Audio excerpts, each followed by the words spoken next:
Good morning, ladies and gentlemen. So welcome you to the Fridays with Senior podcast that we've been doing for a number of months.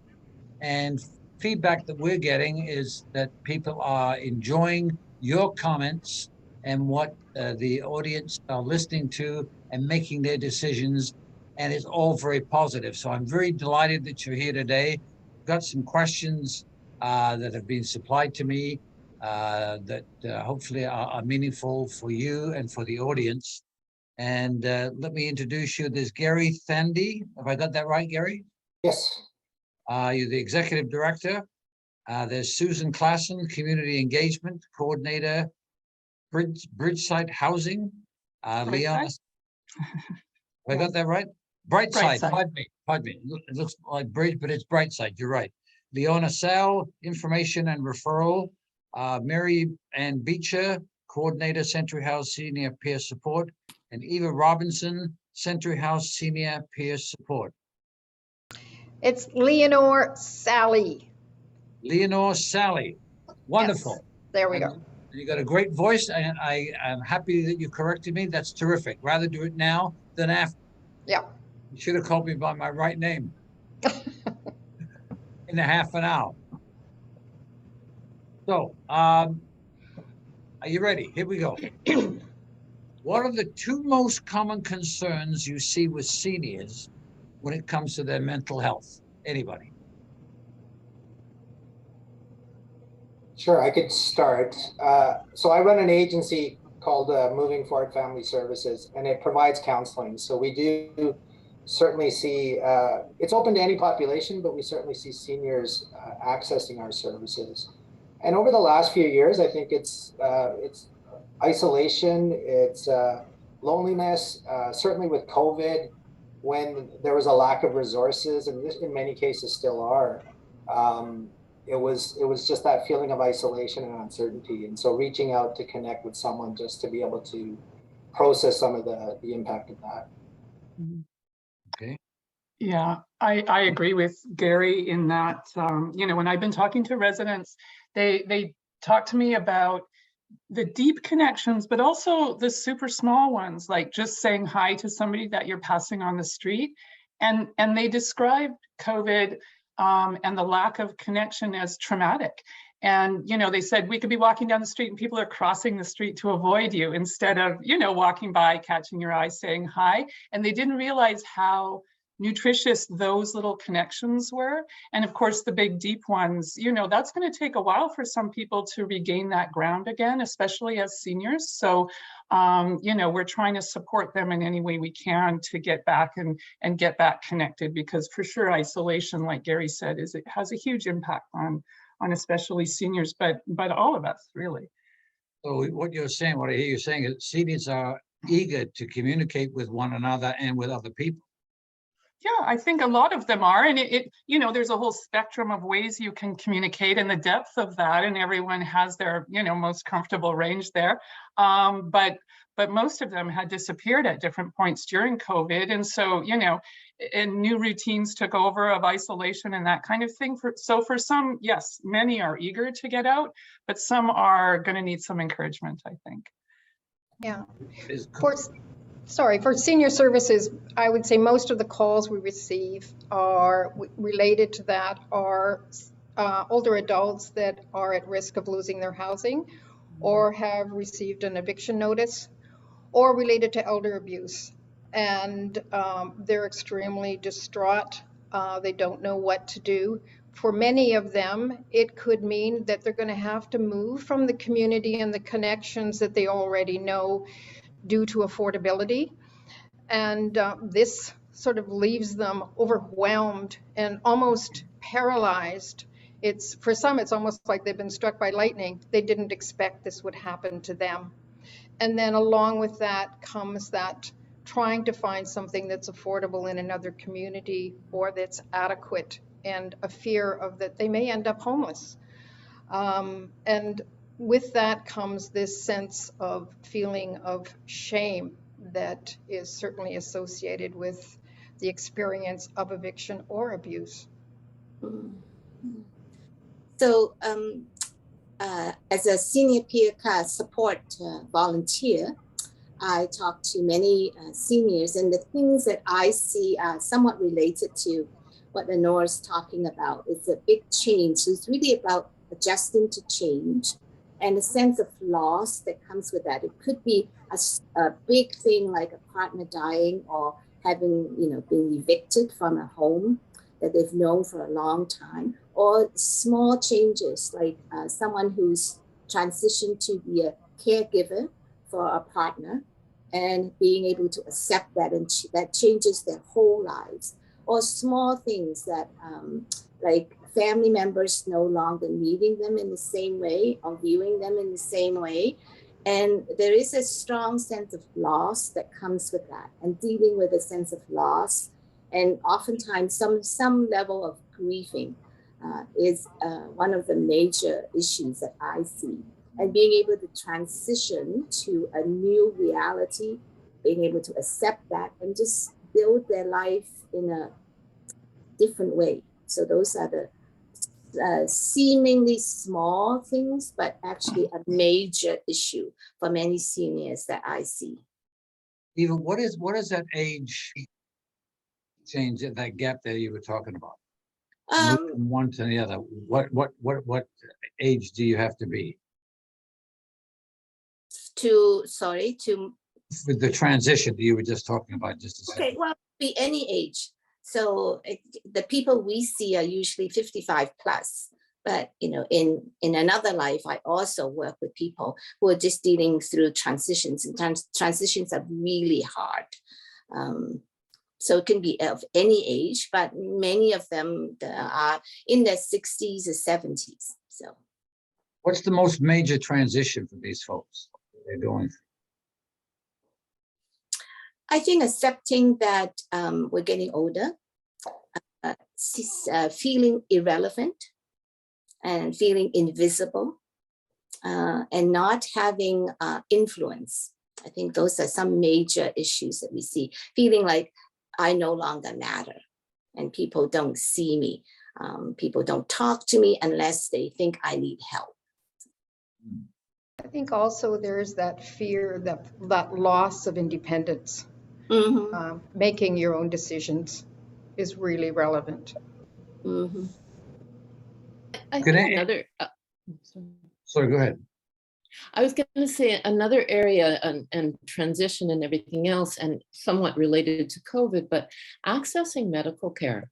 It's done differently now, and they're not sure they have access to it, or that they should have access to it. And some of the elderly I work with are older and in their 90s and thinking my time is done. How should I be accessing my doctor? And so there's questions around the whole medical approach, and feeling that their life is over. They've maybe overstayed their welcome, and what to do now. And another issue that comes up along with that is the speed at which our society moves. The speed at which young people talk and what they talk about that doesn't seem to relate, and people are, the seniors are trying to catch up. Things change. They only just bought that computer, 10 years ago, and it's non-functional, and just accessing services on the phone, even the doctor's office, and you get a phone tree. And they have to hang up and start over again because they didn't catch what to do. And people don't have patience. They do finally connect to a human being, and they're having trouble formulating what they want to say. And the person on the other end of the line is just impatient. They're trying to get their coins out of their wallet to pay for their groceries, and the lineup is impatient. People just don't have the time that they need to process what needs to be done when they get into their 80s and their 90s, and they're still independently in the community without a lot of other supports. There isn't somebody else buying their groceries with them, or whatever, and it takes them time to get their own bag out or to decide whether they want to pay for a bag, or everything takes time. And they don't have people around them allowing them the time.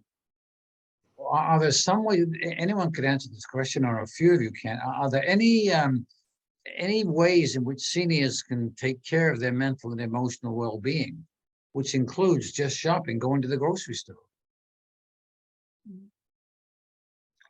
I think if people are able, you know, helping your community with the skills that you have, volunteering, for instance, is a great way. You know, we can look at seniors as having, you know, huge amounts of experience in one form or another, and they can, you know, if they're able, and that's something that they can do, they can connect with the community by volunteering, either in simple ways, you know, with activities at your local neighborhood house, that kind of thing. People sit on boards and committees and advisories and all of those things. You know, if they're interested in systemic change more, they can join groups that are for that. So just finding things that you're interested in, and then seeing, you know, either can you learn from this situation, or can you give your experience and knowledge to a situation and help with it that way. Anybody else? I think continuing to learn. I think we think sometimes that as we get older, we're retired. Oh, you know, we just sort of sit around and wait for things to happen. But I would encourage seniors to think about things that they've always wanted to do and have learned, and it's try new things. And Century House has in New Westminster has a great range of programs of very affordable options. So you can learn ukulele, you can start doing yoga, you can learn quilting. So just learning something that you have not done before is a great way to keep your brain active and also make connections. Yeah, at Senior Services, we're working with the Active Aging research team at UBC, along with communities right across the province, to offer a program called Choose to Move.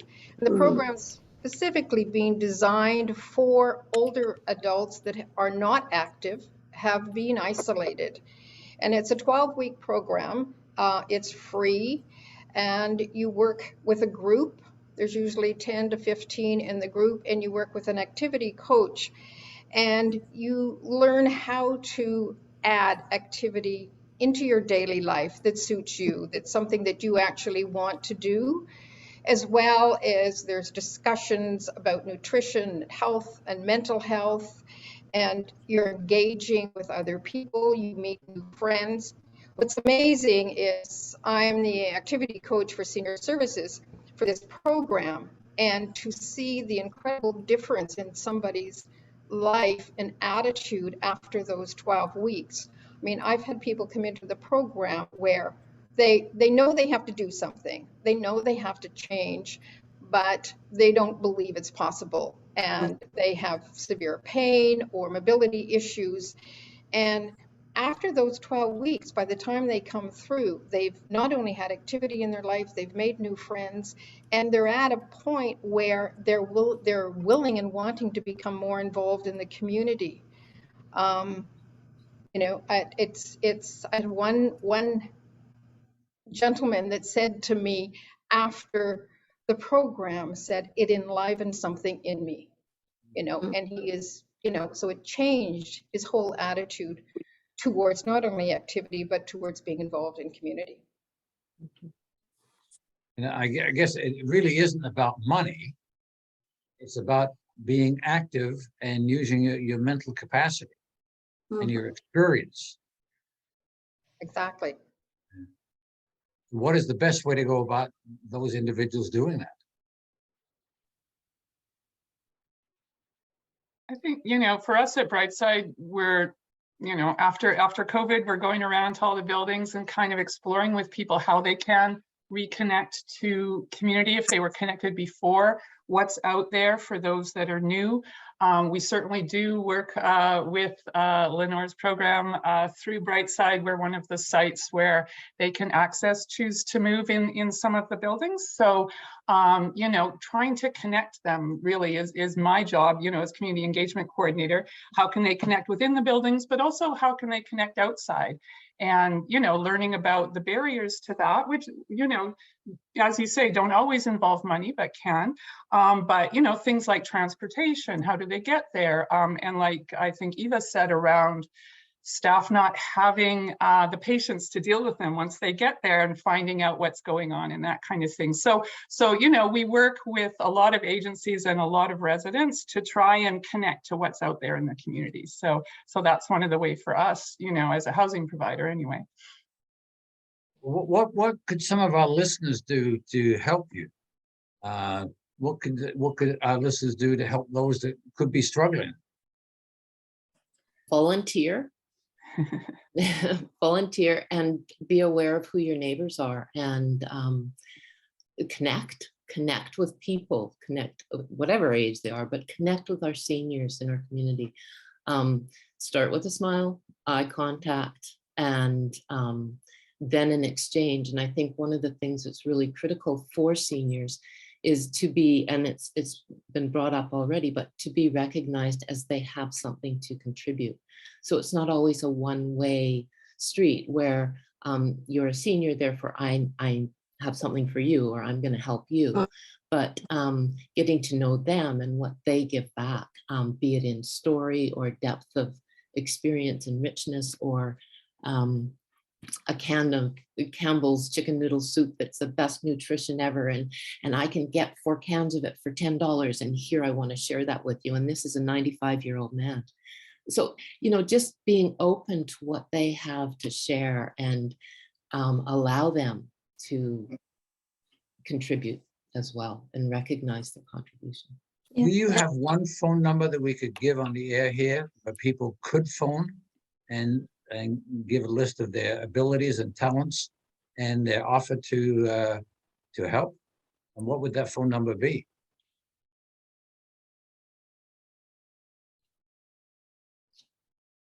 I think that, you know, it might be easier to start in your local community unless you have an issue that's really burning in your heart that you want to work on, you know, and then you can contact, you know, the people that work with that issue. But otherwise, you know, connect with your local community center, or you could call, you know, your neighborhood house. You can call 211. They cover the whole province, and they can connect you with volunteer or with programs that assist volunteers to find the work that they want to do. So I think those kinds of numbers are probably pretty good to start with. Yeah, 211. I could share, we get a lot of our folks reaching out because they had connected with 211 or one of the agencies here that they may be connected with initially, and then it was identified that maybe they had some struggles that could be met through connecting with the counselors. So even part of our goal as agencies is just making sure that we're trying to provide as integrated a support as we can. Certainly, we get lots of calls at senior services, and I think it's really important that if you recognize that and notice that somebody is struggling, you know, take the time, talk to them, ask them how they're doing, you know, offer to help. And I think what's really important is it's important that we learn about aging and take the time to learn about the importance of independence. Someone losing their independence can be a very tragic thing for them. And if you have older adults in your life, whether they're family, friends, neighbors, you know, or in the community, you know, make sure that there are ways that they can participate and contribute to community and to family. Excellent, excellent. Is there anything this audience that we're reaching today can do to support your work? What's the very best thing they could do for each of you individually and collectively? Certainly volunteering, for sure, the organization, or with any organization that is helping older adults in their community. And if volunteering is not an option, then a small financial contribution to the organization that helps them continue their work with older adults. Mhm. Mhm.